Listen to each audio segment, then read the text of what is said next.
Londres duerme bajo la lluvia, pero en una casa de ladrillo oscuro, una verdad largamente enterrada se despereza al compás de un nombre olvidado. Esta es una historia de identidades cambiantes, de cartas sin remitente, y de una mujer cuya voz cruzó fronteras sin revelar jamás su rostro verdadero. ¿Desde dónde estás escuchando esta historia? ¿Qué hora es allá donde estás ahora? Déjamelo saber en los comentarios. Abróchate el abrigo, porque hay secretos que solo se revelan al filo del último tren. Era una de esas tardes grises de octubre en las que Londres parece contener el aliento. Las campanas lejanas de St. Marylebone apenas se filtraban a través de la bruma, y el aire, cargado de humedad, insinuaba un otoño más sombrío de lo habitual.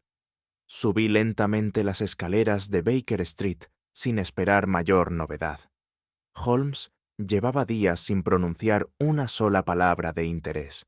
El crimen, según él, había entrado en una fase de modorra. Lo encontré tal como lo había imaginado, recostado en el sillón junto a la ventana, el violín intacto a su lado, pero la mirada fija en un recorte de periódico que sostenía como si fuera un relicario. No me saludó. Ni siquiera desvió los ojos cuando colgué mi abrigo. ¿Un nuevo escándalo político?, pregunté con fingida ligereza mientras me acercaba. Holmes no respondió de inmediato. Su silencio no era del tipo meditativo. Era el de quien escucha algo que el resto aún no oye. «Watson», dijo por fin, sin mirarme. «Algo ha llegado esta mañana, y no me refiero a lo que lees en la prensa». «¿Algo?», repetí, tomando asiento frente a él. Holmes giró el recorte lentamente, como si temiera que al hacerlo se desvaneciera su contenido. Lo dejó a un lado y extrajo del cajón un sobre de papel gris, sin membrete, ni sello, ni dirección. Solo un nombre escrito con una caligrafía elegante. Mr. Sherlock Holmes. «Esta mañana, a las 11:45, dijo con voz baja, fui visitado por una mujer vestida de negro. No anunció su llegada. Se presentó como señora Margaret Greswell, pero al entregarme esta carta, firmó como Mademoiselle Élodie Marchand». ¿Francesa? Por el acento, sin duda. Aunque más que extranjera, parecía desplazada del tiempo. Llevaba un velo corto, guantes de encaje y una mirada que contenía tanto control como temor. Me tendió la carta. Estaba escrita con tinta azul, en francés fluido, aunque su contenido era más evasivo que informativo. Aludía a un peligro que no podía nombrar, a una pérdida reciente y a una injusticia que, según ella, no debía repetirse. ¿Y qué más dijo? Muy poco. Cada frase era medida, cada silencio más largo que el anterior.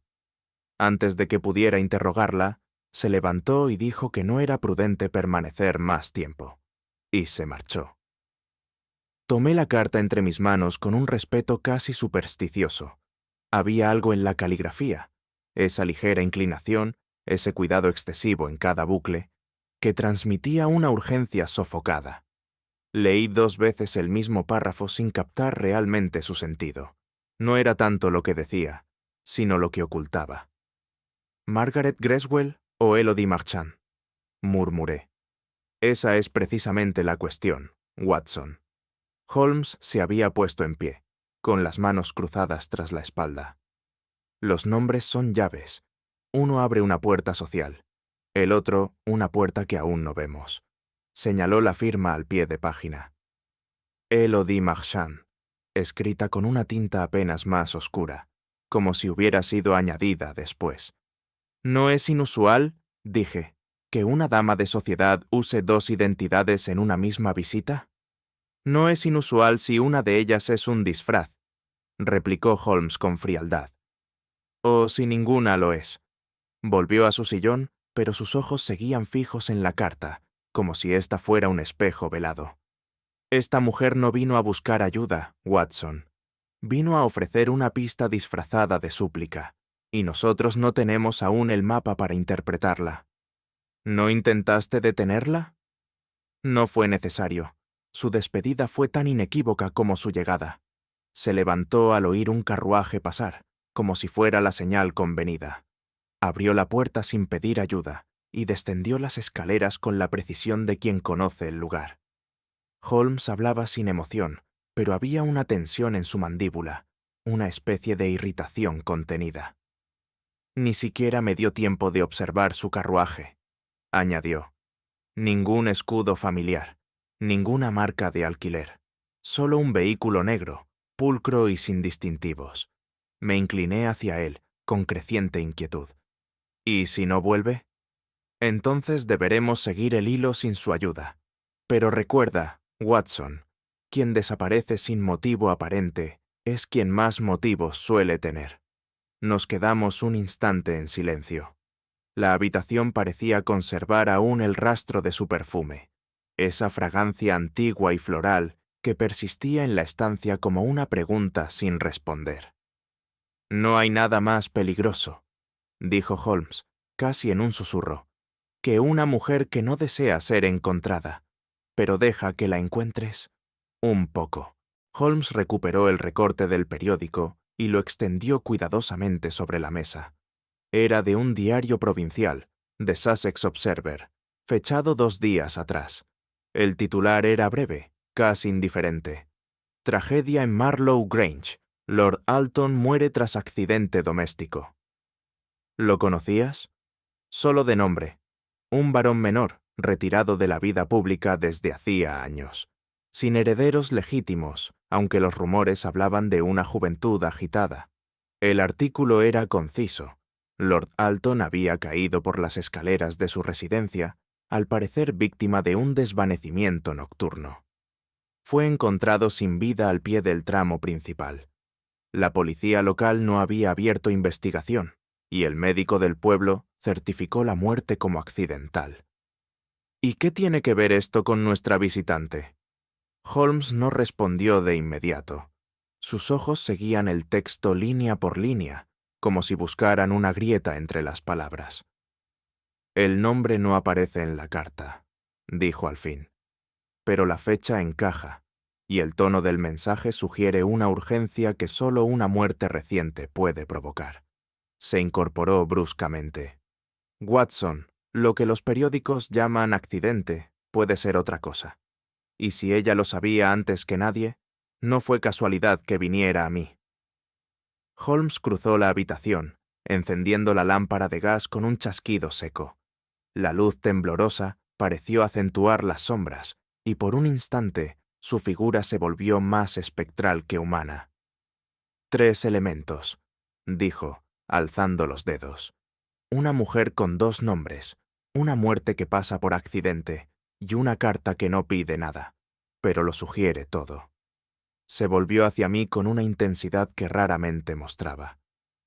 «Watson, hay algo que me incomoda. Esta mujer ha jugado con nuestras suposiciones desde el primer minuto. No pidió ayuda, no denunció un crimen, no entregó pruebas, solo dejó preguntas. ¿Y si no quería que la ayudases, sino que la comprendieras? Eso la haría aún más peligrosa». Se sentó de nuevo, y con un gesto rápido, anotó algo en su libreta.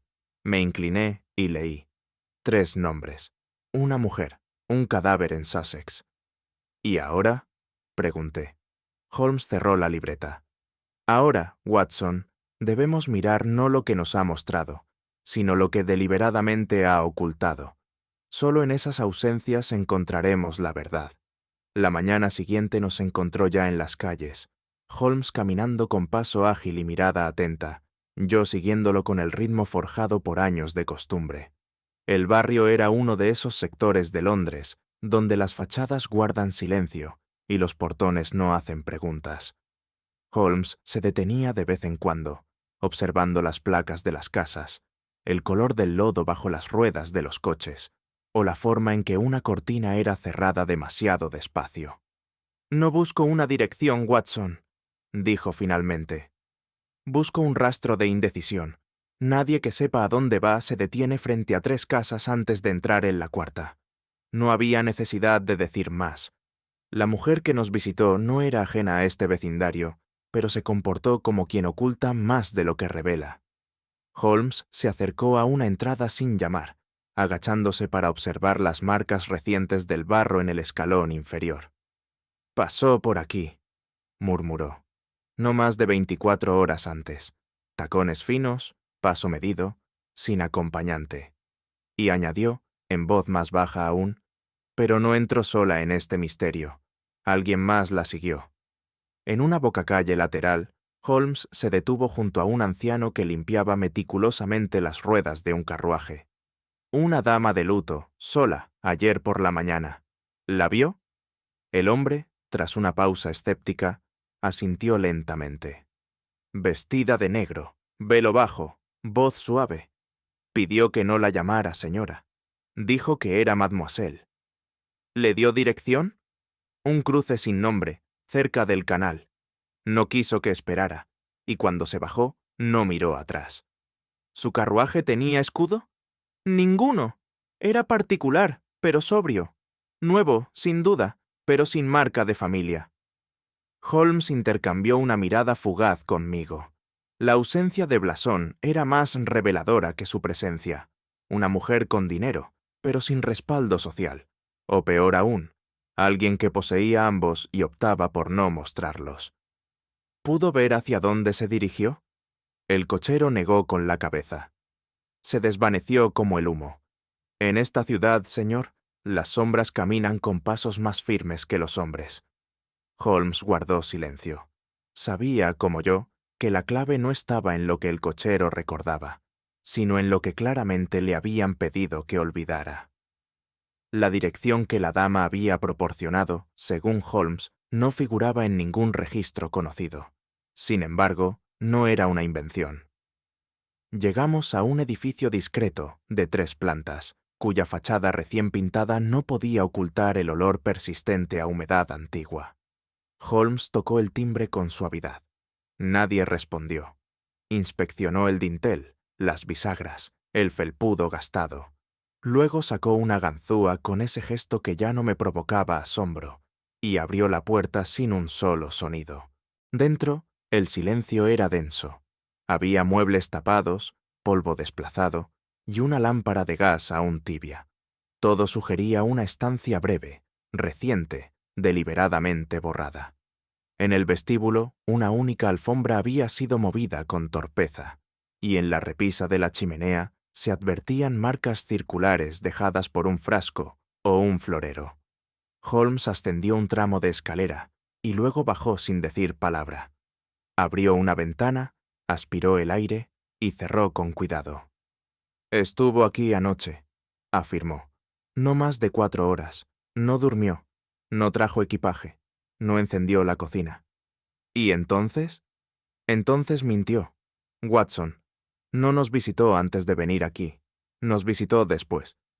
Miré de nuevo la estancia vacía, y por primera vez sentí que alguien nos observaba desde una ausencia aún caliente. Holmes se arrodilló junto a la chimenea del salón, donde la ceniza reciente apenas ocultaba trazos de papel ennegrecido. No parecía fuego doméstico, sino acto ritual, una quema selectiva, controlada, casi reverente. «No hay madera», observé. «Solo papel». «Justamente». Con pinzas largas extrajo varios fragmentos aún enteros. Uno llevaba la esquina superior de un membrete desgarrado. Otro, una palabra aislada. «Choix». «Francés», dije. «Pero no de París. Mire usted la grafía. Acento leve, tinta azulina. Esto fue escrito con una pluma de Burdeos». Tomó un tercer trozo, más calcinado, y lo sostuvo contra la luz de la ventana. Aparecía una curva final, como un nombre que acaba en «et», y la sombra de una L mayúscula a la izquierda. «Quemó algo que tenía valor solo para ella», murmuró. «Pero cometió un error. El fuego borra lo que ve el ojo, no lo que siente la sospecha». Me acerqué a los fragmentos. No había nada concluyente aún, y sin embargo, cada trozo era una sílaba muda de una historia aún sin pronunciar. «No escondió su rastro», concluyó Holmes. «Lo dejó lo bastante incompleto como para que lo siguiéramos. No es huida, Watson. Es invitación. Entre las cenizas, Holmes encontró un fragmento más grueso, parcialmente protegido por una lámina de cartón. Al extenderlo, aparecieron 3 palabras apenas legibles, escritas con pulso seguro pero trazo fino. Yvette L. Nos miramos sin hablar. Ese nombre no había sido mencionado hasta ahora. ¿Una tercera identidad?, pregunté. Holmes no respondió de inmediato.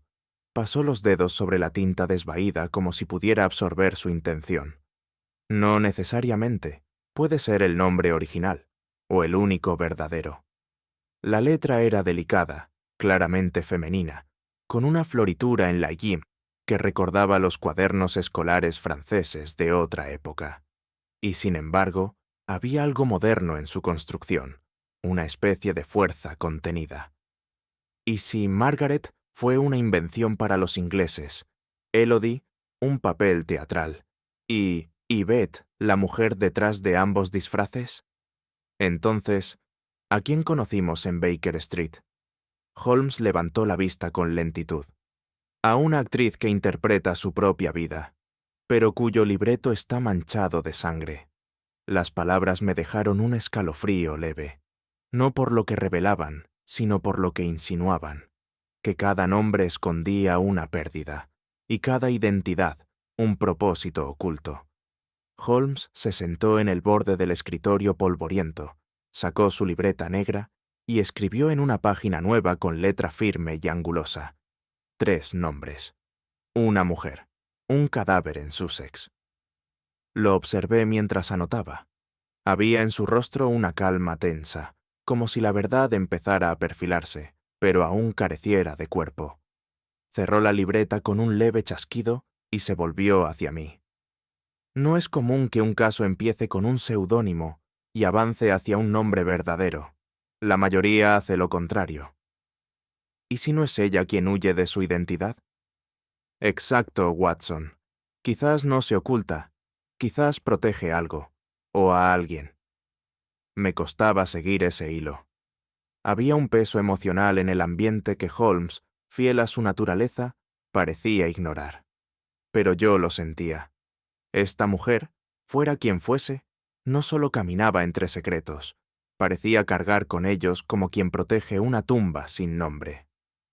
¿Y el cadáver?, pregunté. Lord Dalton, muerte accidental, según la prensa.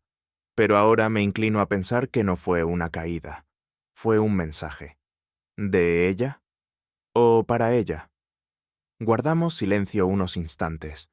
Afuera, un organillero desafinaba una melodía lejana. En el aire flotaba una certeza invisible. No era solo un crimen lo que estábamos por desentrañar, sino una historia escrita con nombres falsos y cenizas que aún ardían en secreto. El trayecto hacia Sussex transcurrió en un silencio casi reverencial. El traqueteo del tren parecía marcar un compás que ni Holmes ni yo nos atrevimos a interrumpir. Él permanecía inclinado sobre su cuaderno de notas, garabateando fórmulas mentales y líneas breves, a veces deteniéndose a mirar por la ventana sin ver realmente el paisaje.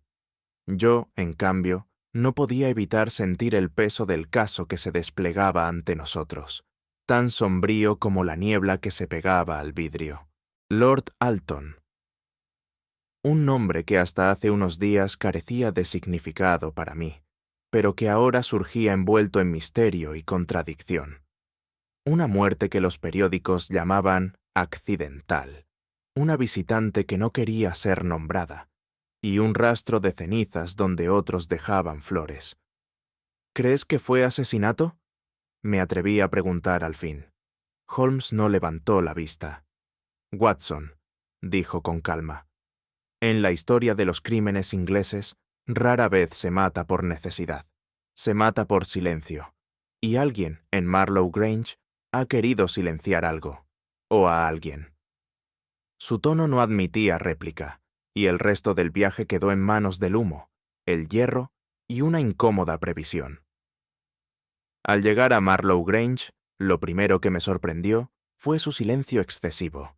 Esperaba ver algún gesto de luto, persianas cerradas, listones negros, una criada en actitud compungida, pero la casa parecía sumida en una rutina imperturbable, como si la muerte de su dueño no hubiera alterado ni una pulgada de sus costumbres.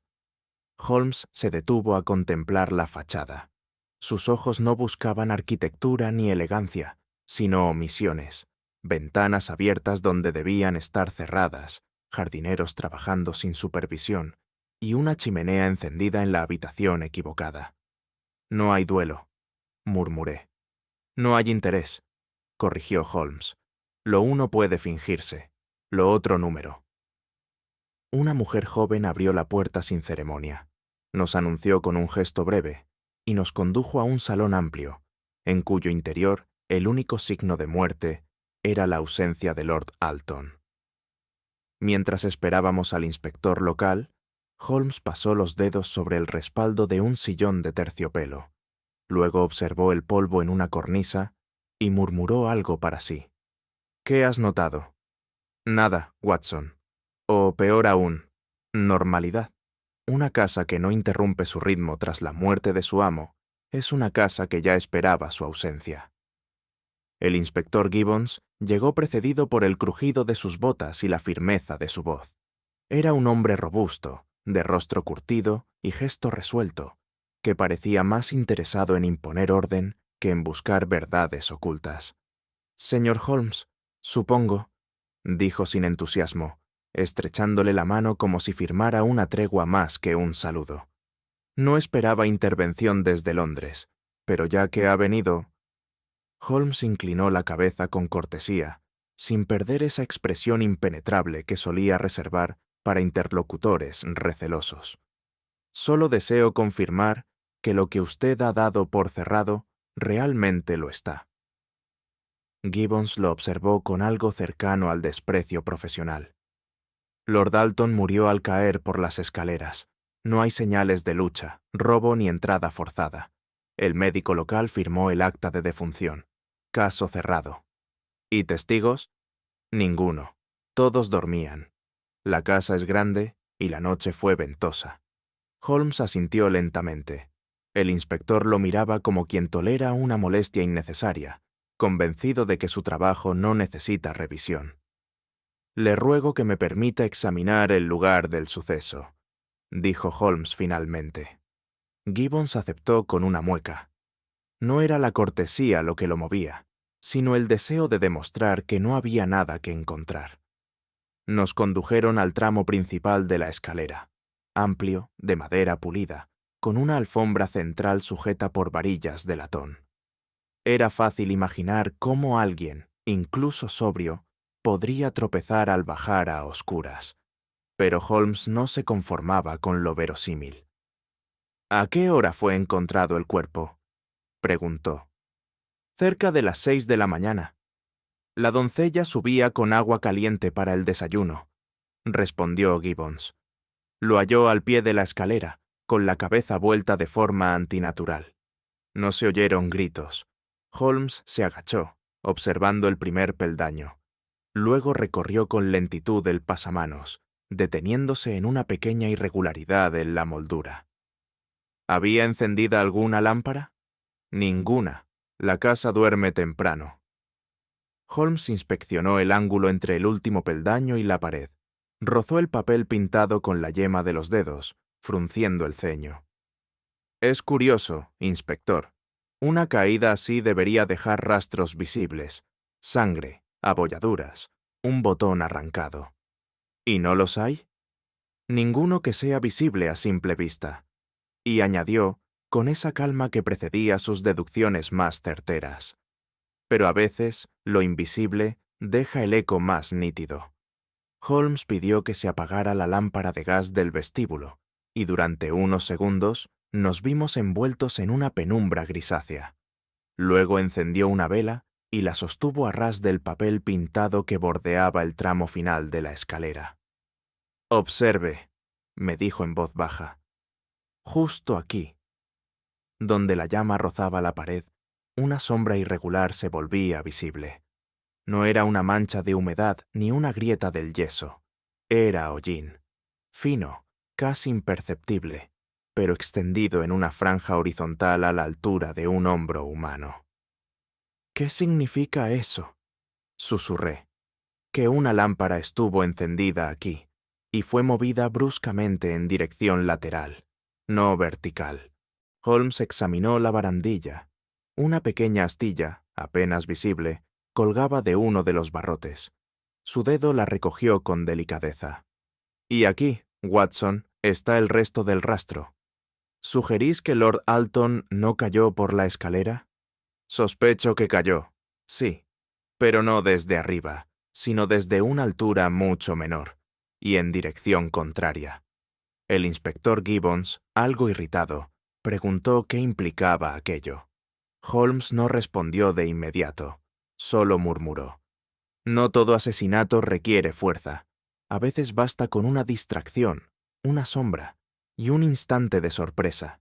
Y en ese instante, lo sabía yo, podía esconderse toda una historia. Fue Odette, la doncella más joven de la casa, quien nos recibió en la cocina con los ojos muy abiertos y las manos temblorosas. Su francés arrastrado delataba una infancia campesina, y su mirada evitaba tanto la mía como la de Holmes. ¿Usted conocía a Lord Dalton desde hace mucho? Yo entré al servicio hace 6 meses, monsieur. ¿Y lo veía con frecuencia? Number casi nunca hablaba, solo con ella. ¿Ella? La muchacha dudó, y su rostro empalideció aún más. La dama que venía por las tardes, siempre con velo. Nadie más la veía. Entraba por la puerta lateral. Holmes no forzó su tono. Solo preguntó. ¿Cómo la llamaba? Mademoiselle Elodie, dijo casi en un suspiro. ¿Y sabía usted que esa persona no figura en el registro de visitas? Odette se encogió, como si acabara de cometer un error irreparable. No añadió más. Holmes la observó unos segundos.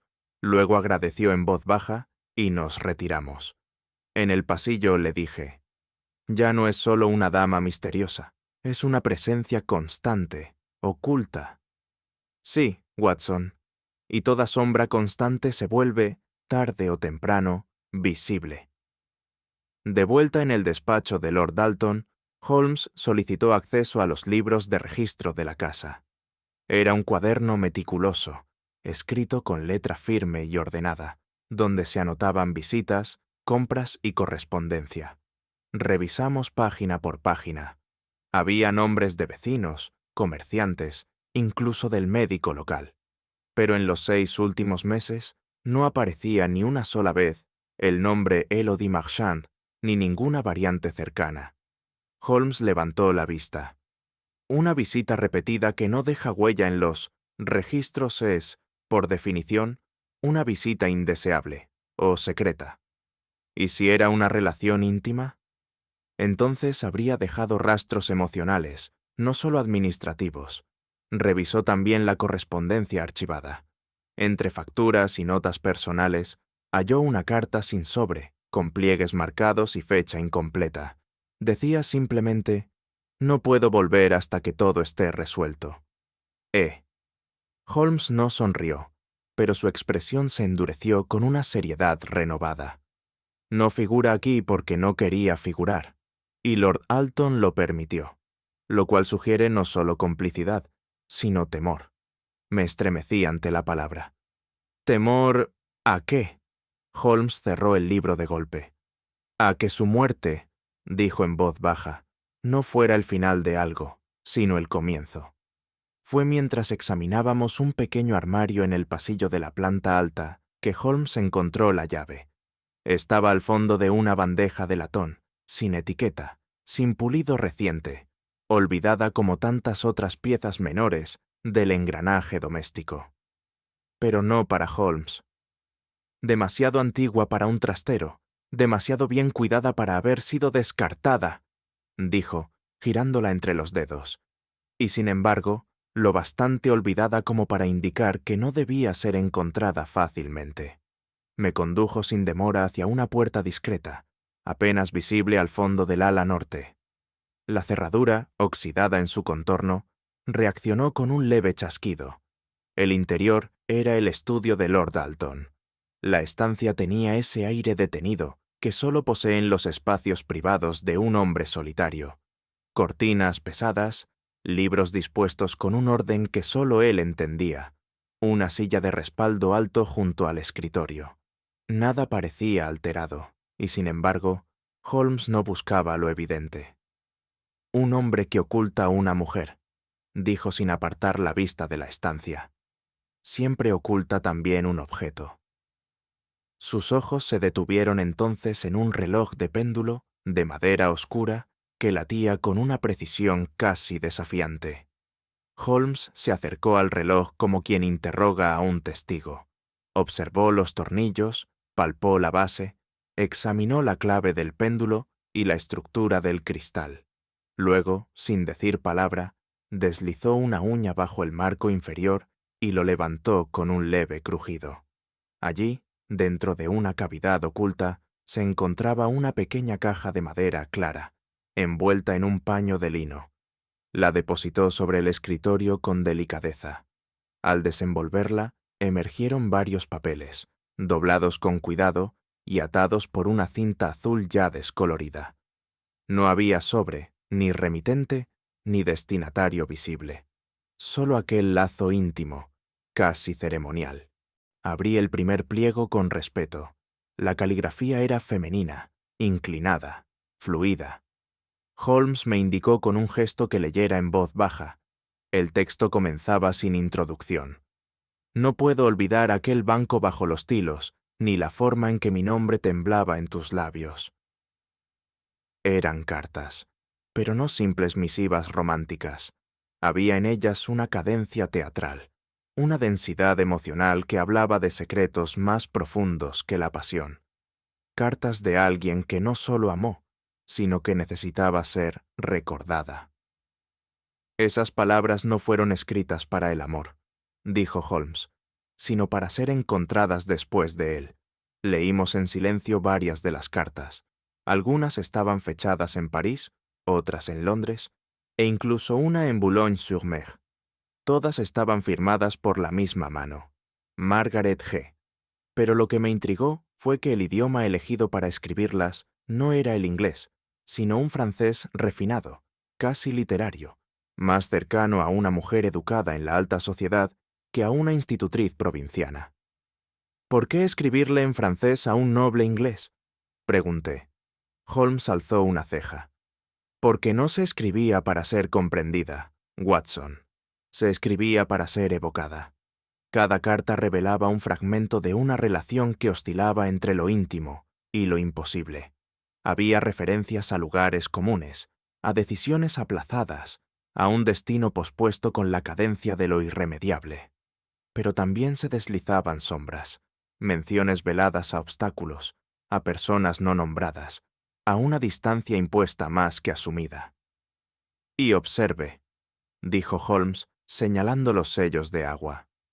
Las cartas de París están fechadas antes que las de Londres, pero escritas en el mismo tono, sin evolución emocional. Como si el tiempo no hubiera pasado entre ellas, o como si alguien quisiera que lo creyéramos. Y en ese detalle comenzó a formarse una sospecha más profunda.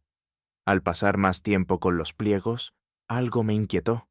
No era el contenido, sino la forma. Había un patrón que mis ojos médicos no pudieron ignorar. La curvatura de las letras, el trazo de la F, la forma de terminar la T. Cambiaban sutilmente de carta en carta. Lo comenté a Holmes, que ya examinaba los documentos con su lupa de bolsillo. «Notaste la R, francesa, ¿no?», dijo sin levantar la vista. En las primeras cartas tiene una ligadura marcada. En las últimas, apenas un trazo recto. Eso no es evolución caligráfica, es mimetismo imperfecto. ¿Crees que fueron escritas por personas distintas? Número, no exactamente. Creo que una mano quiso imitar a otra, o quizás la misma persona intentó disimularse detrás de su propio estilo. Holmes colocó dos cartas lado a lado. Esta caligrafía finge ser otra, pero no para engañar al lector, sino para confundir al lector futuro. Me detuve a pensar en eso. ¿Y si las cartas eran parte de una obra? ¿Y si el verdadero propósito no era el destinatario, sino el hallazgo posterior. Un testamento disfrazado de amor, murmuré. Holmes asintió levemente, como quien confirma una deducción más emocional que lógica.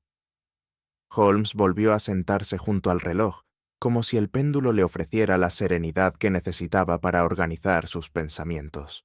Los documentos se hallaban frente a él, desplegados con el mismo orden riguroso con que un botánico dispone hojas secas. No hablaba aún, pero sus ojos iban de una palabra a otra, como si buscaran una grieta en el lenguaje. ¿Has notado que en ninguna carta aparece una promesa concreta?, preguntó por fin. Ni un encuentro fechado, ni una decisión definitiva. Solo el peso constante de una espera. Una relación clandestina. O una narración destinada a parecerlo.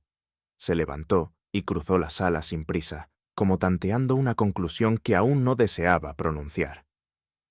Hay algo profundamente artificial en esta correspondencia, Watson, como si el contenido hubiera sido elaborado con una intención secundaria, no para sanar, no para suplicar, sino para sembrar un relato. Lo miré con desconcierto. ¿Insinúas que todo esto es ficción? Holmes se giró lentamente. No ficción, Watson. Dramaturgia. Un guión íntimo donde cada palabra, cada omisión, cada fecha, está colocada con un propósito ajeno al amor. Y, en ese momento, comprendí que no leíamos cartas. Leíamos un acto cuidadosamente escrito para una audiencia aún por identificar. Me quedé contemplando la última hoja abierta, en la que una frase resonaba con una ambigüedad que me heló la sangre. Aquello que no se nombra permanece intacto, no como recuerdo, sino como arma. Holmes, al notar mi reacción, añadió con voz grave: Este no es el testimonio de una amante abandonada, Watson. Es el manifiesto de una mujer que entiende el lenguaje como una herramienta de poder. Reunió las cartas con delicadeza, volviendo a atarlas con la cinta descolorida. 3 nombres: Margaret, Elodie y Beth. 3 estilos de escritura, 3 escenarios emocionales, pero la misma inteligencia tras cada trazo. ¿Y si no son máscaras? Entonces son armaduras. La habitación se volvió más densa, como si las paredes compartieran nuestro descubrimiento. No hay historia de amor aquí, murmuré. Al menos no una que haya terminado bien. Holmes sonrió, apenas. A veces, Watson, el amor no termina, solo cambia de forma. Y a veces toma la forma de una advertencia. Me estremecí, porque por primera vez en este caso, sentí que no solo perseguíamos a una sospechosa. Tal vez estábamos leyendo la voz de alguien que no deseaba ser absuelta, sino recordada. Aquel mediodía gris, Holmes pidió recorrer con calma el salón privado de Lord Alton. No buscaba documentos ni pertenencias personales, sino huellas más sutiles, la forma en que se doblaban las alfombras, el polvo acumulado en los zócalos, el ángulo que adoptaban los muebles respecto a la luz. Era una inspección casi coreográfica y no exenta de una extraña solemnidad. Fue cerca de la chimenea donde su paso se detuvo. Un aparador pequeño, de madera tallada, se encontraba desplazado unos centímetros respecto al centro de la pared. Apenas visible para cualquiera que no tuviese la precisión de Holmes, pero evidente una vez señalado. «Mírelo bien, Watson», dijo en voz baja. Aquí se rompió el equilibrio de la habitación. Agachándose, notó la marca más clara del barniz en el suelo, revelando que el mueble había sido corrido recientemente. Este tipo de muebles no se mueven para limpiar, añadió con tono seco. Se mueven para esconder. Entonces alzó la mano y señaló lo que había tras el aparador. Una gran tela, sucia de polvo, clavada contra la pared con descuido. Era evidente que algo se ocultaba tras ella, y en ese gesto comenzó a tomar forma un secreto que llevaba años callado. Con gesto contenido, Holmes retiró la tela. El aire que emergió de detrás tenía esa quietud estancada que solo poseen los recuerdos suspendidos. Allí, Ante nosotros estaba el retrato, una pintura de gran tamaño, marco ovalado, tonos azulados, y en el centro, una mujer. Su rostro era sereno pero distante, de facciones finas, cabello recogido y un vestido azul profundo que contrastaba con la palidez delicada de su piel. La mirada, aunque fija hacia el frente, no se dirigía al espectador, sino a un punto más allá, invisible.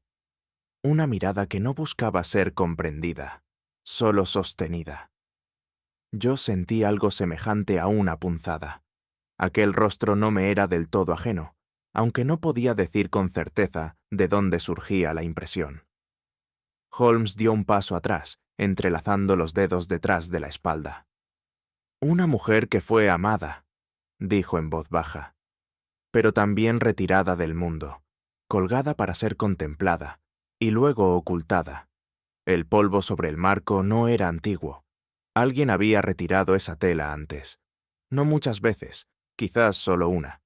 Pero el acto de ocultar un rostro tan cuidadosamente pintado solo podía significar una cosa: que ese rostro, en algún momento, había sido más peligroso que cualquier palabra. Me acerqué al retrato. En la esquina inferior derecha, parcialmente velada por la sombra del marco, se distinguía una rúbrica tenue, casi borrada por el tiempo, o quizá por voluntad humana. Y Laurent. Laurent, repetí en voz baja. Holmes no respondió de inmediato. Se agachó, sacando su lupa, y estudió la firma con minuciosidad. El trazo estaba apenas grabado sobre la pintura seca, como si el artista hubiera dudado en inmortalizar su nombre. El pigmento aquí no corresponde al resto de la paleta, murmuró. Fue añadido después, no por el artista, sino por alguien más, o quizás por ella misma. ¿Ella? Es posible. Hay mujeres que pintan su propio retrato no con pincel, sino con estrategia. Y este nombre, continuó sin despegar la lupa de la tela, no es un apellido corriente. Laurent es común en Francia, pero aquí es un eco, uno que ha llegado hasta Baker Street, y entonces lo comprendí. El nombre Yvette L., hallado en el fragmento de papel quemado, no era un nombre suelto. Era una pista largamente enterrada, que ahora, frente a nosotros, tomaba cuerpo en la forma de una mujer que quizá nunca quiso ser encontrada. O quizá sí. Fue la señora Grindle, ama de llaves de Marlow Grange desde hacía más de 2 décadas, quien respondió con voz temblorosa al ser interrogada sobre el retrato. No pensaba que volvería a verlo descubierto, susurró. Lord Alton ordenó cubrirlo hace ya muchos años, sin explicar por qué. Holmes, con su habitual contención, preguntó: ¿Quién es la dama del cuadro? Era su prometida, o eso se decía. Nunca se anunció formalmente, pero todos en la casa lo suponíamos. Venía con frecuencia, a veces semanas enteras. Tenía acento extranjero, elegante, callada, muy observadora. ¿Recuerda su nombre? Madame Yvette, aunque alguna vez oí que se hacía llamar también Mademoiselle Elodie, pero eso lo decían en voz baja. La mujer bajó la mirada, como si aquel recuerdo aún tuviera filo. ¿Y qué ocurrió con ella? Una mañana, simplemente no volvió. Su equipaje se había ido, y Lord Talton no dio explicación alguna. Días después, retiró el retrato, ordenó cubrirlo, y no volvió a hablar de ella. Holmes la observó con atención. ¿Nunca más mencionó su nombre? Number. Pero cada vez que pasaba frente al salón, se detenía, como si oyera algo del otro lado. Nunca me atreví a preguntarle qué era. La señora Grindle, tras un momento de vacilación, añadió un detalle que heló el aire de la estancia. Meses más tarde, llegó una carta desde Francia. Era de un abogado, informando que la señorita Yvette Laurent había fallecido en un accidente cerca de Lyon.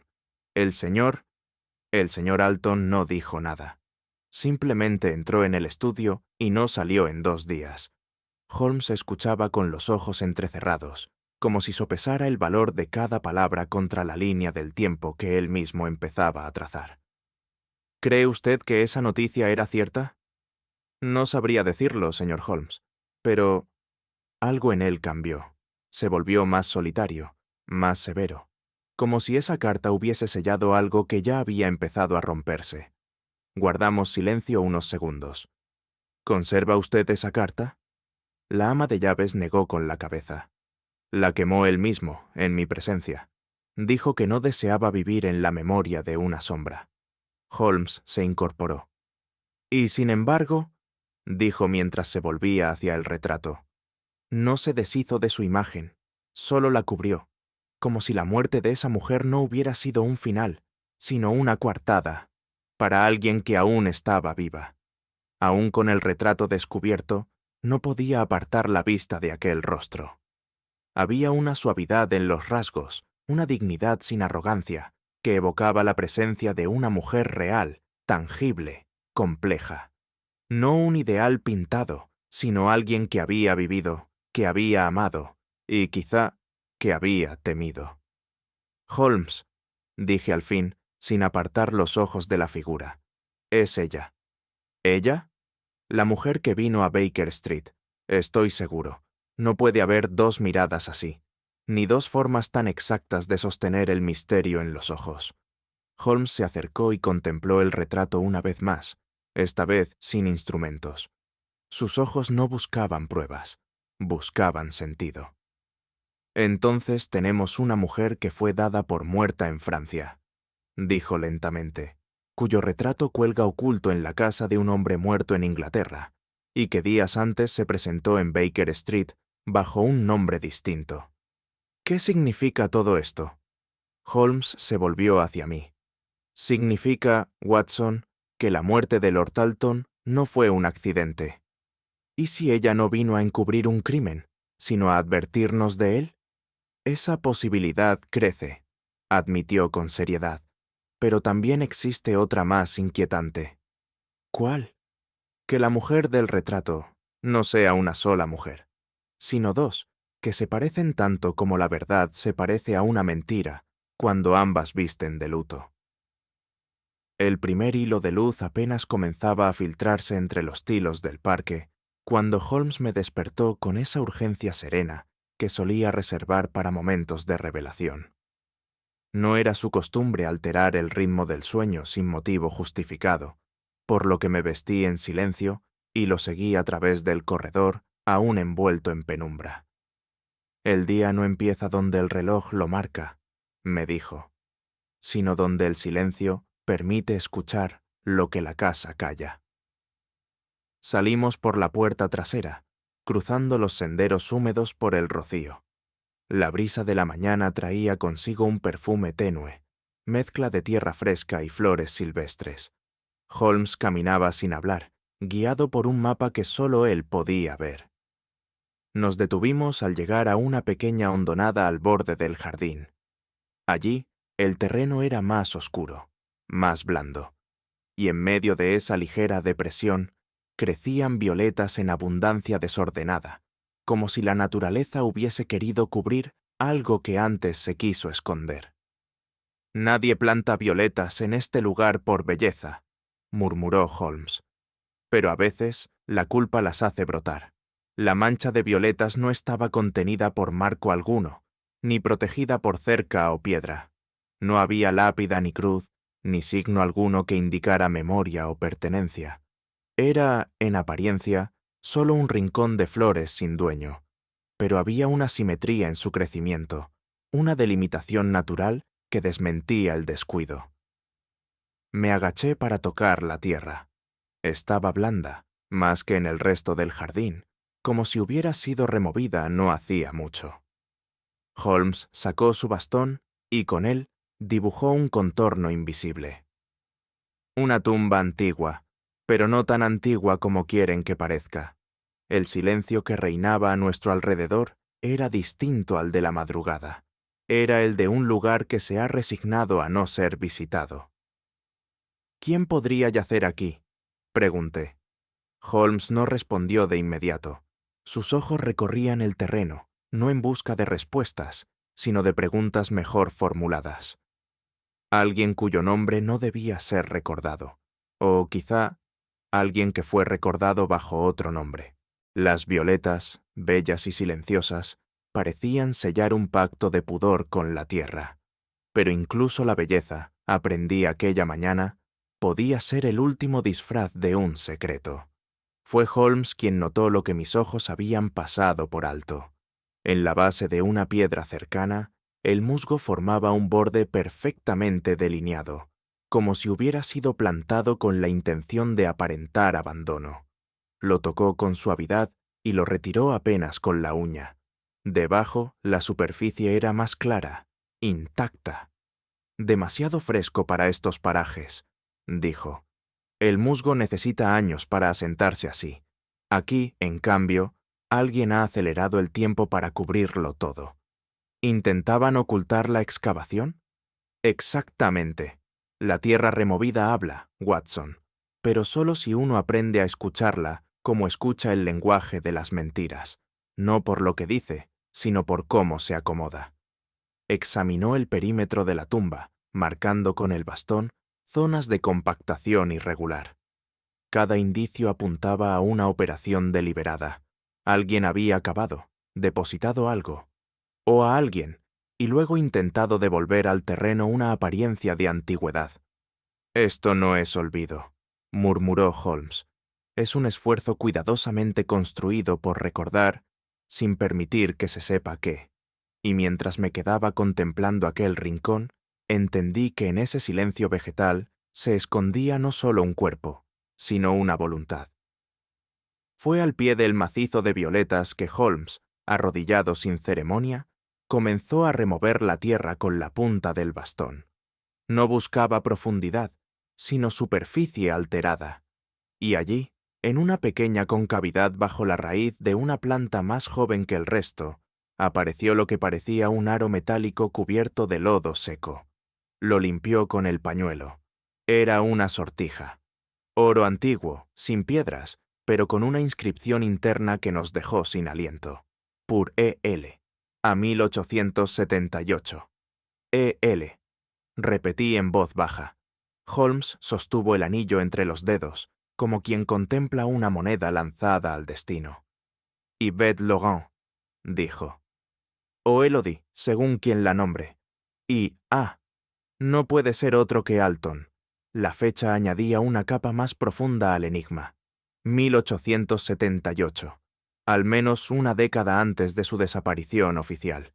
Aquella joya, oculta como se oculta una carta no enviada, hablaba de una unión clandestina, o de una promesa rota. ¿Un anillo de compromiso?, aventuré. «O uno de renuncia», replicó Holmes. «Un objeto devuelto, enterrado para no recordarlo, y sin embargo incapaz de desaparecer del todo». Y por primera vez, el misterio empezó a hablar no en voz de crimen, sino de amor que quiso borrarse. La inscripción, simple en apariencia, despertó en Holmes una intensidad que pocas veces había visto. Observaba el anillo como si cada trazo contuviera una línea oculta del relato que perseguíamos. No era un objeto más, sino una confesión muda. «Pour L. a 1878», repitió. La estructura de la dedicatoria es íntima, francesa, pero la fecha y el estilo de la sortija son ingleses. Eso me sugiere que no fue comprada en París, sino en Londres, para una mujer que hablaba en otro idioma, o que venía de otra vida. Guardó silencio unos instantes, luego añadió: «¿Y si esta tumba no fue siempre una tumba? ¿Y si primero fue un escondite y luego un recuerdo que se negó a morir? Las violetas, la tierra removida, el musgo simulado, todo parecía contar una historia de amor sepultado bajo el deber, o el miedo, o ambos. Pero ¿cuál había sido el precio? El difunto», continuó Holmes, «fue capaz de cubrir su rostro con silencio, pero aquí, donde nadie mira, dejó el único símbolo que no pudo quemar, aquello que una vez ofreció y que ella, o quien la suplantó, devolvió. Y con eso, el pasado se hizo presente en forma de un círculo imperfecto. Es una historia trágica», dije. «Un amor perdido, una promesa rota, un duelo que nunca se pronunció. Holmes me miró con una dureza contenida. No te confundas, Watson. El amor rara vez explica el crimen, solo lo disfraza. Guardó el anillo en su estuche con movimientos metódicos, como quien guarda no una prueba, sino una clave. No olvides, añadió con calma, que los sentimientos más nobles son también los más eficaces cuando se utilizan para ocultar lo imperdonable. Y con esa sentencia nos alejamos del jardín, dejando tras nosotros no solo un secreto, sino la certeza de que aún quedaban nombres por desenmascarar. Habíamos dejado atrás el jardín de las violetas, pero no su peso. El tren de regreso a Londres parecía arrastrar consigo las sombras que habíamos perturbado en Marlow Grange. Holmes se mantenía en silencio, con los brazos cruzados y la mirada fija en un punto indefinido más allá de la ventanilla. Yo, en cambio, repasaba mentalmente los nombres, las fechas, los rostros velados que nos habían sido mostrados a medias. Al llegar a Baker Street, nos aguardaba un sobre lacrado. Holmes lo abrió sin apresuramiento. Dentro, una hoja escrita a mano anunciaba lo siguiente. La señorita Elodie Marchand interpretará el papel de Marguerite Gautier en La Dama de las Campanas, Camelias, esta noche, Royal Opera House. No hubo comentario alguno de su parte, solo una mirada breve y el gesto inequívoco de que debíamos prepararnos. Es raro que una mujer que desea permanecer oculta se suba a un escenario, comenté. No si el escenario es su máscara, respondió Holmes, o su confesión. Esa noche, Baker Street quedó atrás y el misterio tomó forma de aria francesa y telón escarlata. Íbamos a ver a Elodie Marchand, o a la mujer que fingía ser ella. La sala estaba llena hasta el último palco. Damas engalanadas y caballeros de bigotes retorcidos ocupaban sus lugares entre abanicos, gemelos de teatro y murmullos de sociedad. La ópera comenzaba con esa expectación casi sagrada que solo las tragedias bien ensayadas despiertan en el público culto. Holmes y yo habíamos conseguido 2 asientos discretos en la parte alta, desde donde podíamos observar tanto el escenario como parte de los movimientos entre bastidores. Mi compañero, como siempre, no miraba lo que todos miraban. Sus ojos recorrían los pasillos laterales, el comportamiento del apuntador, el compás exacto del telón. Cuando al fin apareció en escena la soprano principal, el efecto fue inmediato. No por la voz, aunque era exquisita, ni por su presencia escénica, que era notable, sino por algo más íntimo, más perturbador, la certeza. Era ella, la mujer que se había presentado en Baker Street con nombre falso y rostro velado, la misma que había dejado una carta escrita en tinta francesa y ojos que no pedían ayuda, sino interpretación. «No canta, Watson», murmuró Holmes. Se está diciendo a sí misma en voz alta. Yo asentí, con la inquietud de quien comprende que ha reconocido a alguien que no quiere ser reconocido. Su voz ascendía por la sala como si conociera cada rincón, cada sombra, cada alma presente. No era una intérprete común. Había en su entonación una verdad tan dolorosa que el texto de Dumas parecía hecho para ella. O quizá, pensé, ella lo había hecho suyo como nadie antes. Holmes la observaba con una intensidad contenida. No buscaba admirarla, sino leerla.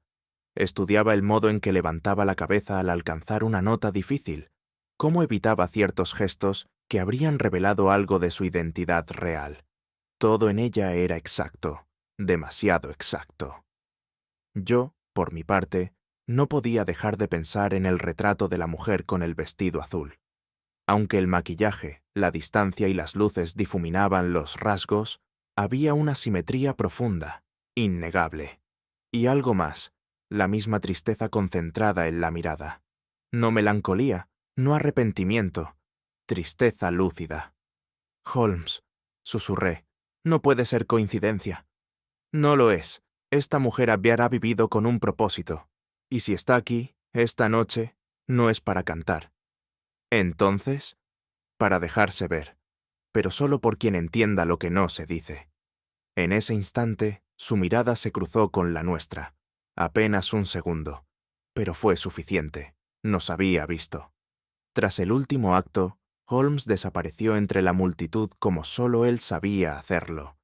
Cuando logré alcanzarlo, ya estaba conversando en voz baja con un asistente de dirección, quien, tras una breve resistencia y una moneda bien situada, accedió a su petición. Nos condujeron a una galería posterior, donde los camerinos estaban dispuestos como compartimentos del alma. Puertas cerradas, susurros, retazos de perfume y telarañas de vanidad. Frente a una de esas puertas, marcada con una simple Mademoiselle Marchand, Holmes tocó suavemente. Una voz femenina, sin sorpresa ni prisa, respondió: «Entred». La estancia era pequeña, casi austera. Ella estaba aún vestida con parte del vestuario, pero sin peluca ni artificios. Su rostro era el mismo que habíamos visto en el escenario, y también en la carta, en el retrato, y, ahora lo sabíamos, en la tumba que quizás nunca había estado vacía. «Señor Holmes», dijo sin alzar la vista, «ha tardado más de lo que esperaba». A veces, mademoiselle, las respuestas no llegan por lógica, sino por insistencia del destino. Ella sonrió con suavidad, una sonrisa que contenía historia, resignación y algo más peligroso: elección. «Entonces sabrá que ya no hay marcha atrás», murmuró. Holmes no respondió. Sabía que no era una advertencia, era un acto final. Conversamos brevemente. O mejor dicho, intercambiamos silencios articulados por frases cuidadosamente elegidas. Holmes preguntaba sin preguntar, y ella respondía sin decir. Fue como asistir a una partida de ajedrez donde ambos sabían que el rey estaba atrapado, pero ninguno quería mover la pieza final.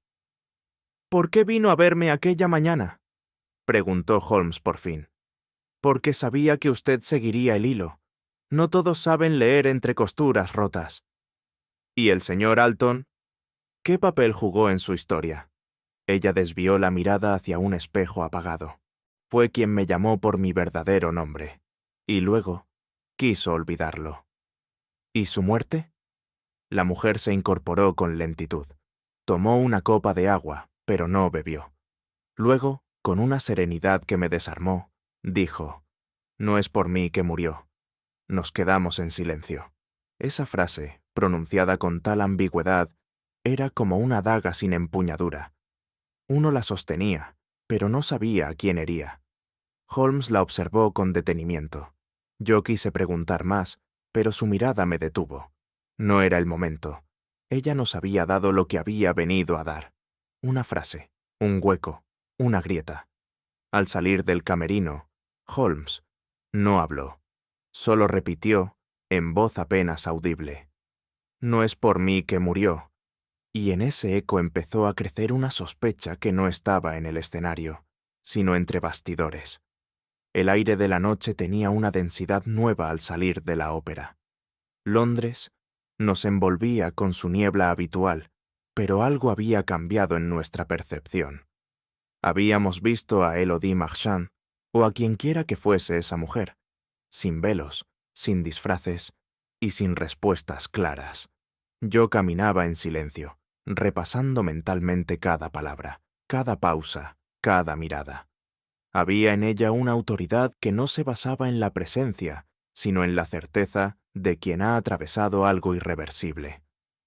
«¿La crees culpable?», pregunté por fin.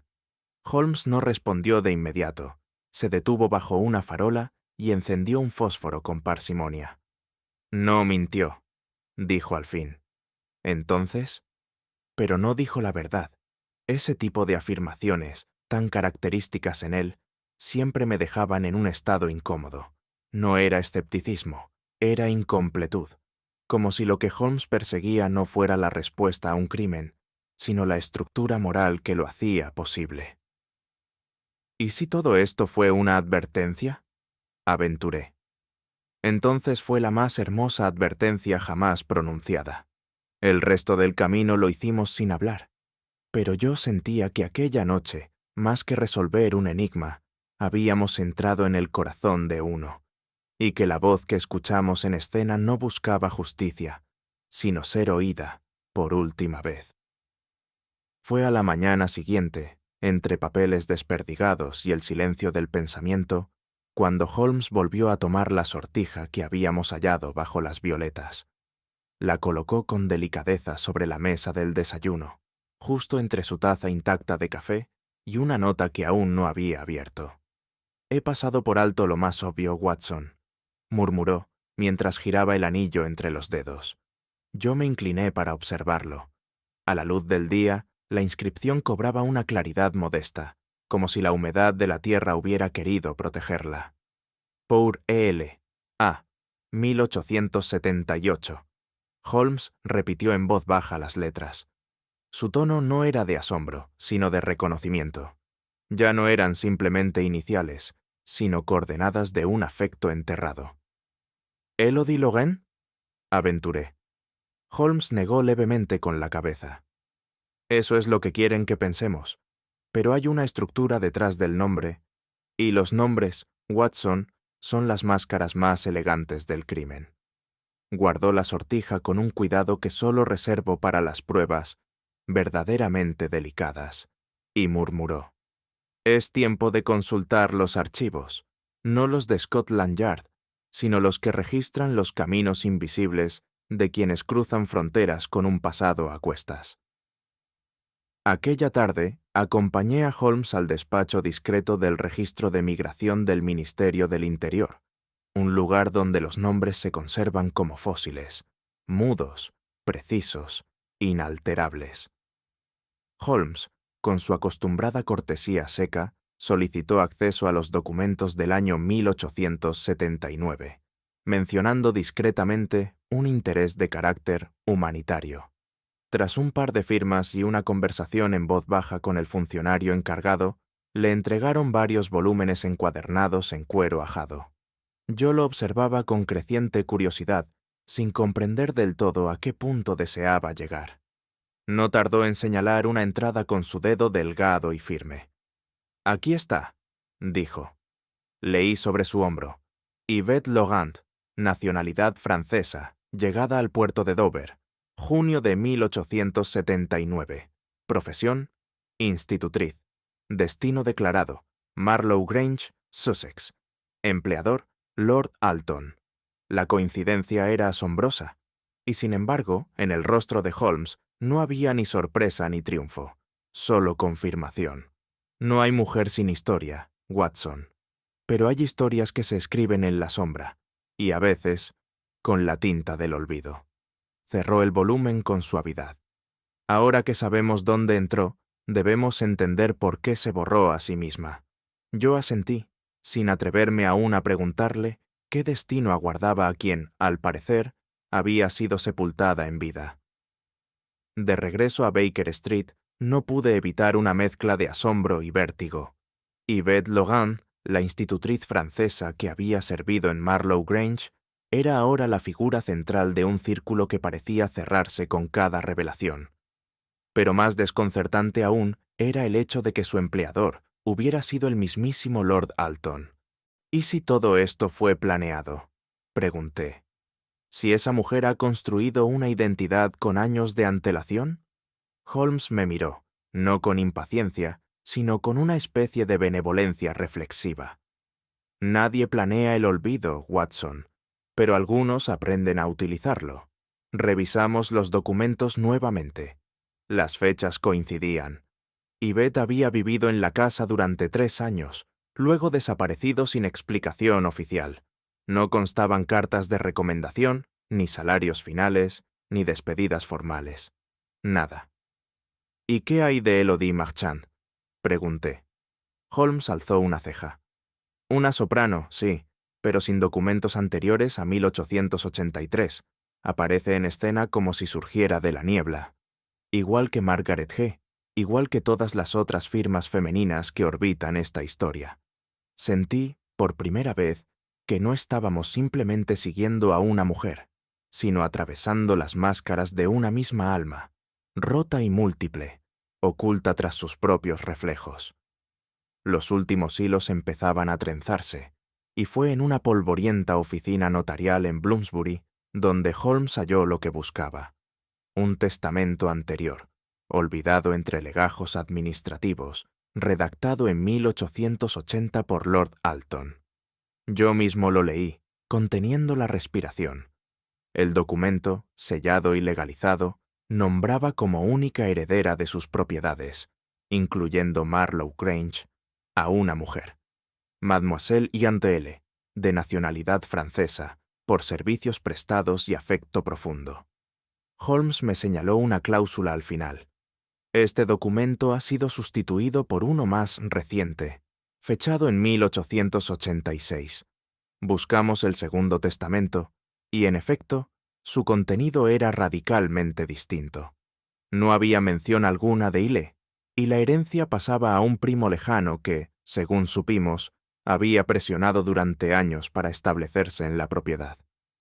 ¿Por qué eliminar a alguien del testamento de esa manera?, pregunté. Porque ya estaba muerta, respondió Holmes.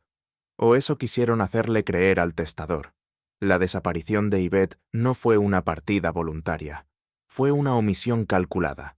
Una verdad inquietante se insinuaba: que la herencia había sido manipulada, y que el crimen, si lo hubo, no fue de pasión, sino de papel y silencio. Holmes, que rara vez expresaba emoción, hojeaba el segundo testamento con un gesto que no era desaprobación, sino algo más frío: cálculo. «Observe aquí, Watson», dijo, señalando la firma de Lord Alton. «El trazo decae al final. Las líneas tiemblan, no por edad, sino por tensión». Me incliné. Efectivamente, la firma carecía de la firmeza que habíamos visto en documentos anteriores. «Y aquí», añadió, «compare esta fecha. Apenas 2 semanas después del supuesto accidente que sufrió bajando las escaleras por primera vez. Lesión en la cabeza, breve pérdida de memoria. Y justo entonces, ¿redacta un nuevo testamento? Comencé a ver la forma de lo invisible.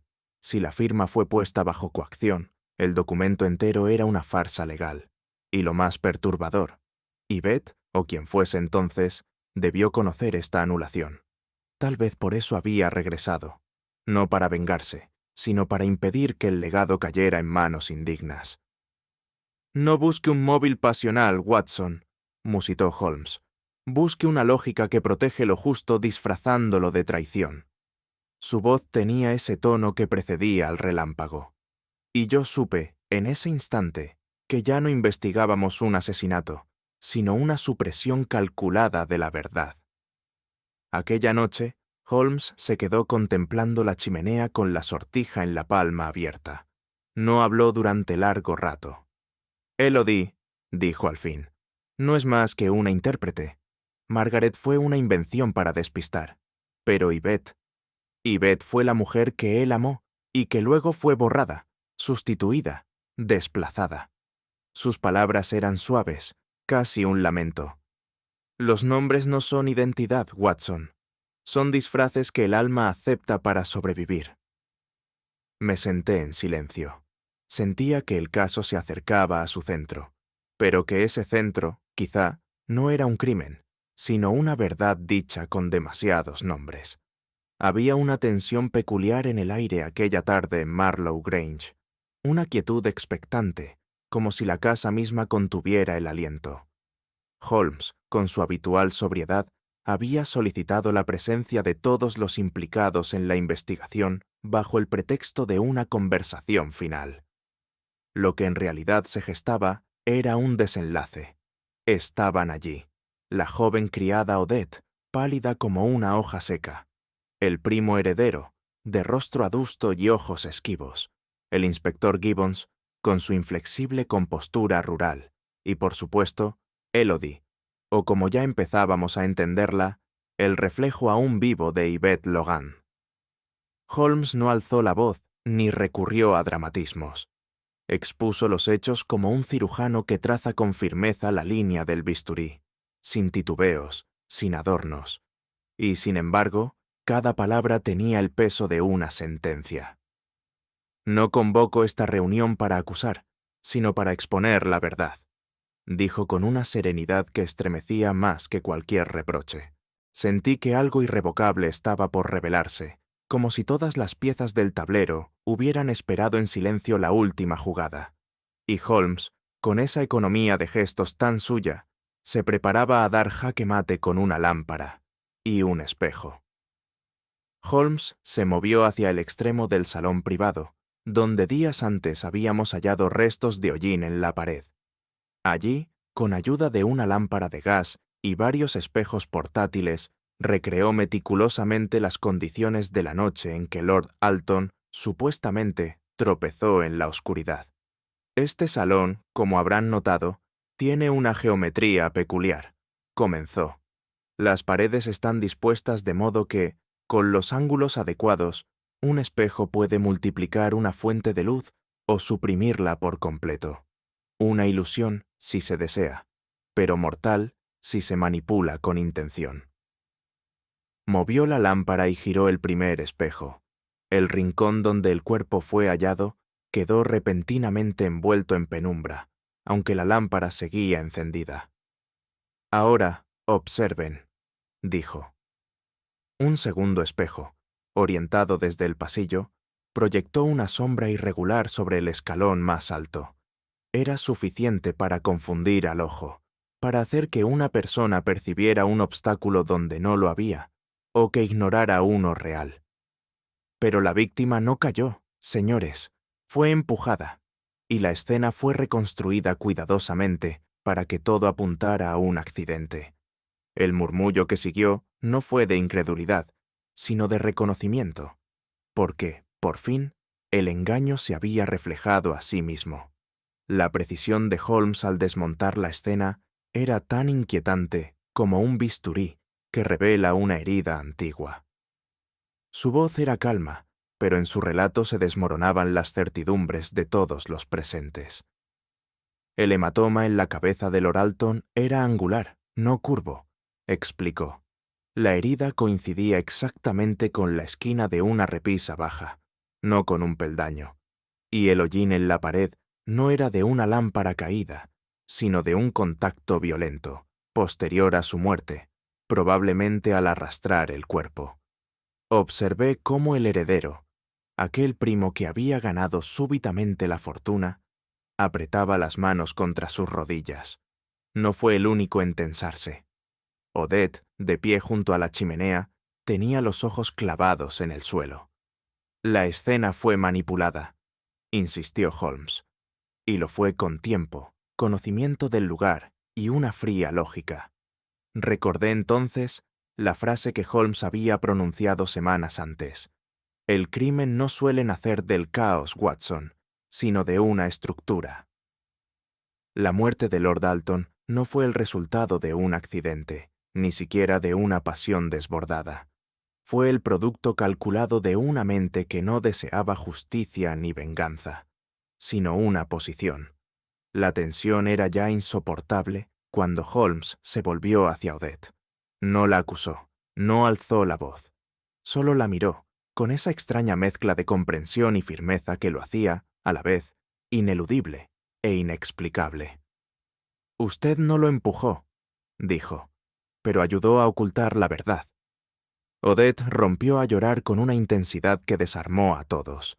Sus sollozos eran de una fragilidad brutal, como si por fin se le permitiera dejar de cargar con un secreto demasiado grande para su delgadez. «Era su hijo», dijo, entrecortadamente. «El hijo que nadie reconocía, el que nació de la mujer que todos aquí han olvidado». Holmes no se sorprendió.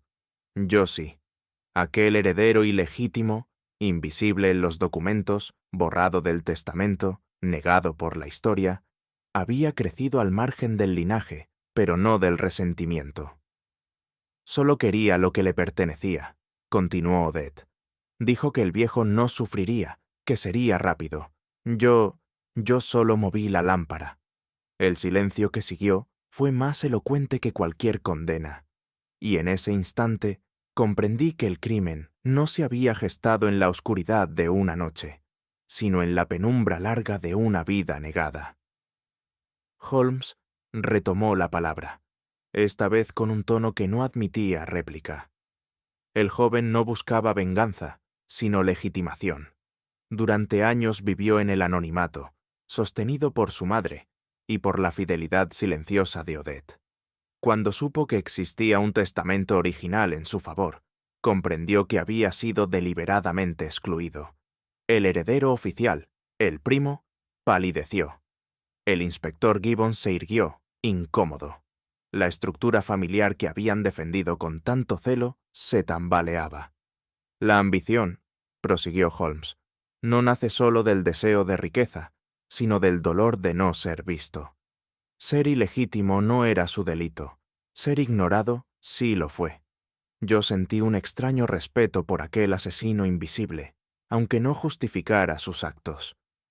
Había vivido a la sombra de un apellido que no podía llevar, bajo un techo que no lo reconocía, observando desde los márgenes cómo otro recibía lo que él creía suyo por derecho.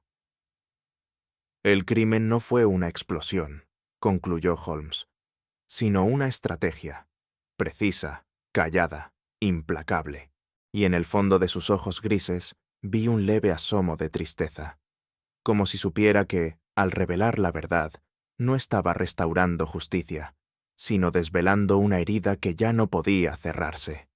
Todos los ojos se volvieron hacia Élodie, pero ella no dijo nada. Holmes fue quien rompió el silencio. No era su historia, sino la de Yvette. Usted habló por ella. Se dejó ver en Baker Street, cantó en la ópera, pronunció una frase envenenada, todo para que se la recordara, no como víctima, sino como alma viva. Ella sostuvo la mirada, y por un instante su rostro dejó entrever no culpa, sino algo más hondo, dignidad. Yo entendí entonces que Élodie no había venido a ocultar un crimen, había venido a rescatar un nombre, y Holmes, como siempre, había sabido escucharlo. Al concluir aquella investigación, me encontré asaltado por una extraña inquietud, una suerte de bruma moral que ni el análisis clínico ni la lógica deductiva lograban disipar. No era el crimen lo que me perturbaba, ni su mecánica, ni su móvil, ni siquiera su castigo, sino los nombres, o más bien, la fragilidad de los nombres. A lo largo de toda aquella intriga, habíamos seguido los rastros de Margaret Guy, de Élodie Marchand, de Yvette Laurent, y sin embargo, ¿cuántas de esas identidades correspondían a una única alma? ¿Y cuántas eran máscaras prestadas al paso del tiempo? La vida, pensé, rara vez nos permite ser una sola cosa.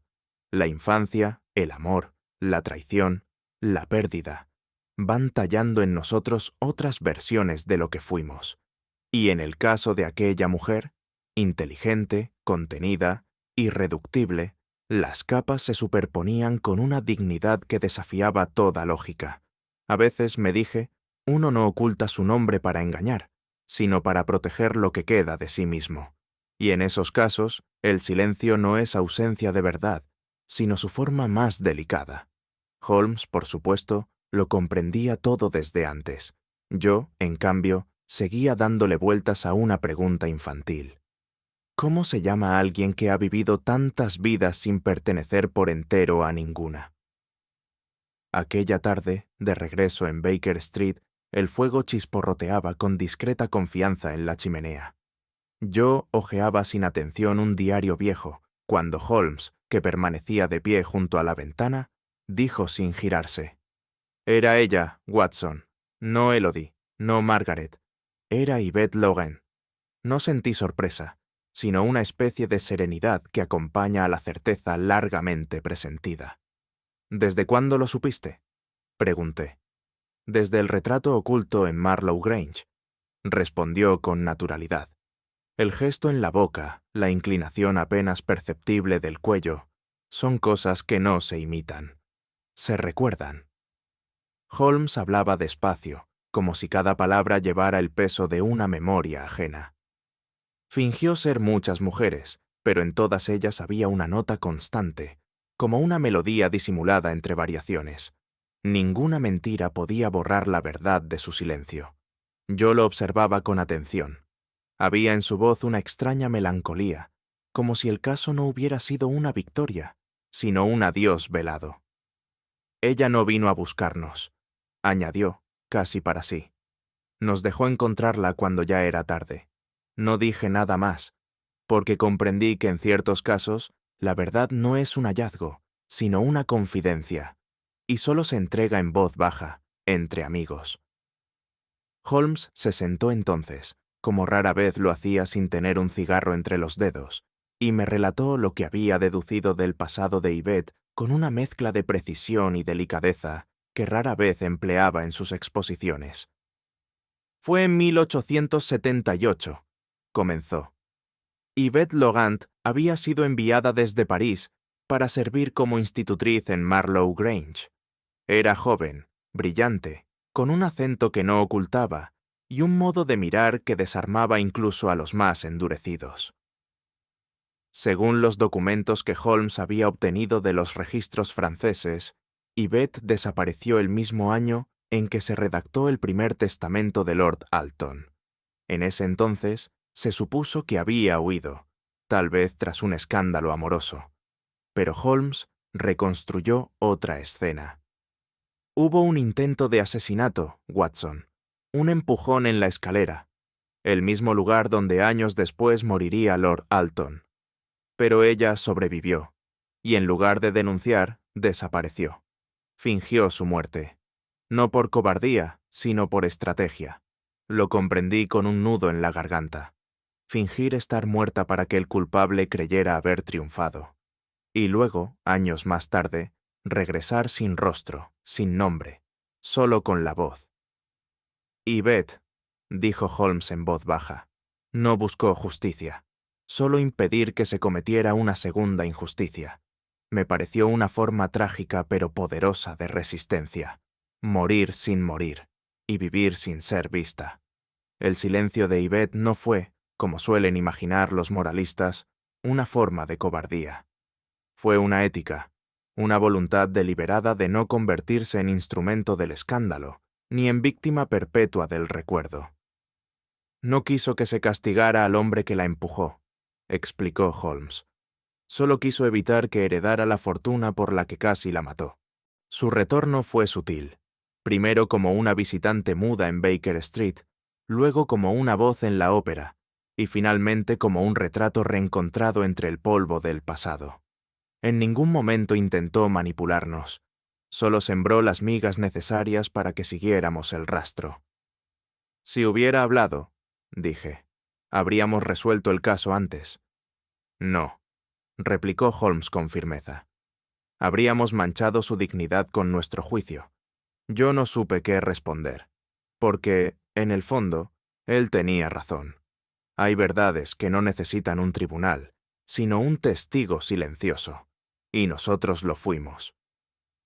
Yvette permitió que la justicia siguiera su curso natural, no por resignación, sino por algo más profundo, la certeza de que vengarse es permanecer en las sombras del otro, mientras que desaparecer y dejar que la verdad se revele sin manos visibles es la forma más alta de libertad.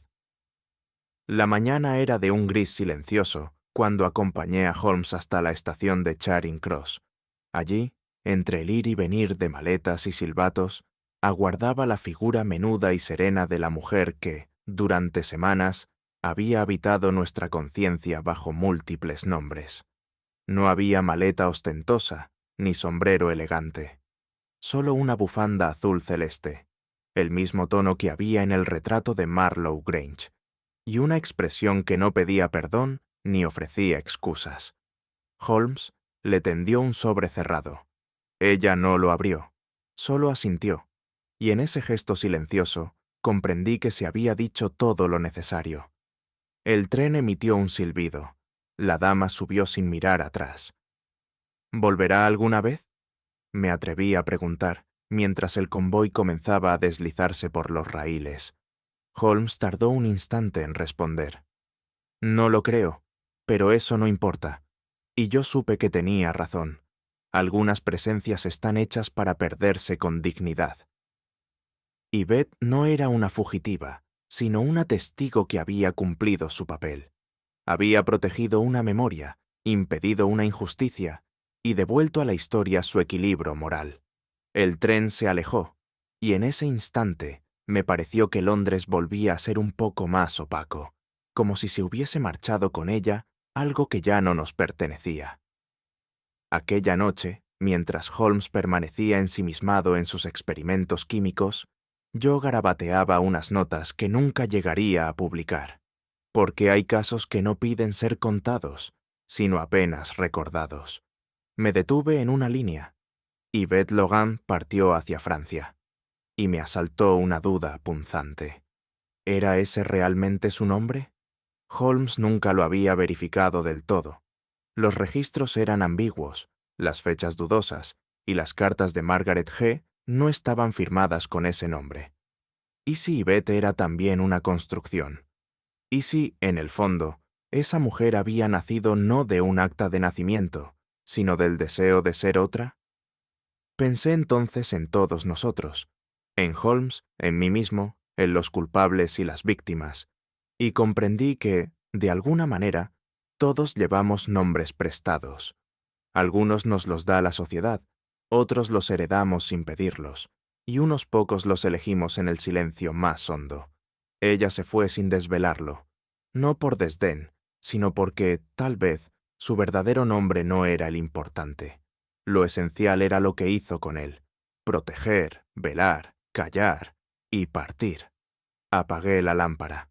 El gas silbó un instante antes de extinguirse, y mientras la oscuridad cubría Baker Street, supe que esa historia, como muchas de las mejores, terminaría sin un punto final.